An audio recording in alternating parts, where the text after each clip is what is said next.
আজকে আমাকে জিনু ভাইয়ের জন্মদিন, আমরা একটা জবরদস্ত প্ল্যান করছি। হ্যাঁ, কিন্তু গাধা বাচ্চা বিশা ব্যস্ত দিছে। ও জিনু ভাই, একটু পরে তো তুমি পয়দা হবা, তাই না? কি কইলি তুই? জিনু একটা গাধা, তাই ধরতে পারে নাই, তাই গাধারে বোকা বানাইতে আরো বেশি মজা হইব।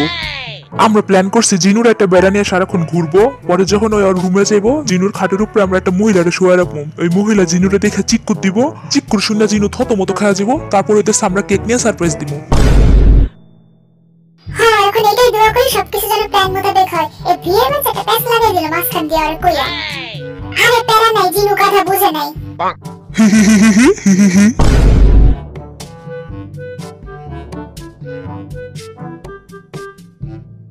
অনেক ঘুরছি, এখন আমি বাসায় যাবো।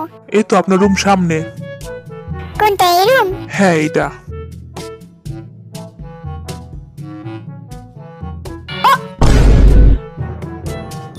এটা আমার রুম না, এটা আমার রুম না, ও এটা আমার রুম না।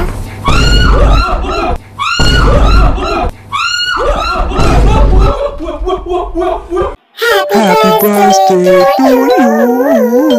Happy birthday to you. Happy birthday dear Jinu.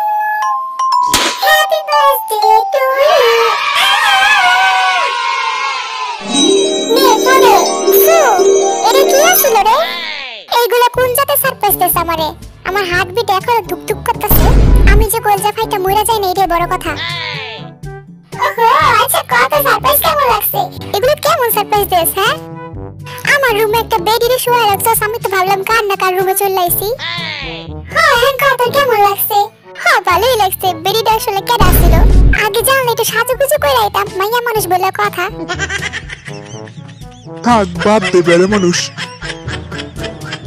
এবার আমার কেক আর গিফট দেয়া দূর হ। ওরে পাট পাট, ওরে চিটার, আম করে না দিয়ে তুই খাবি? আমি খাওয়া যা তুই খাওয়া তাই, একই তো ব্যাপার। আজকে আমার পয়দা দিবস, এই দিনে আমি পয়দা হয়েছিলাম, তাই আর্মিরা কমেন্টে লিখে যাবা হ্যাপি জিনু রে। আর আমরা যে সারপ্রাইজ দিছি আমি তো একটু হলে স্টপ করতাম, সমস্যা নাই, আমিও এটা শোধ নিমু। আমার ভাইয়াগুলো ধন্যবাদ, ওরা আমার লেগে কেক আনছে। আর নেক্সটে কি ভিডিও দেখতে চাও সেটা কমেন্টে বললো। সবাই ভালো থেকো, সুস্থ থেকো, টাটা টাটা। Bye by.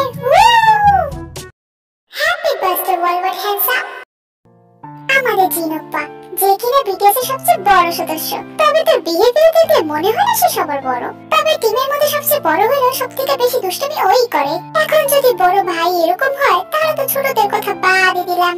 জিনপ্পা লোককে হাসাতে এবং অন্যের মুখে নিজের প্রশংসা শুনতে বেশি পছন্দ করে, তার জন্য তো আর্মিরা তাকে ওয়ালওয়ার্ড হ্যান্ডসাম বলে ডাকে। আর বাকি হলো তার কনফিডেন্স লেভেলের কথা, ওইটা বললেও শেষ করা যাবে না। আর তার সৌন্দর্যের কথা কি বলবো, সে তো নিজে তার সৌন্দর্যের বর্ণনা দিতে দিতে শেষ হয়ে যায়। প্রার্থনা করি আপনি যেন সবসময় এরকম হাসি খুশি থাকেন, কোনো দুঃখ কষ্ট আপনাকে যেন না ছুঁতে পারে, আর আপনার সবগুলো ইচ্ছে যেন পূর্ণ হয়। And last, happy birthday.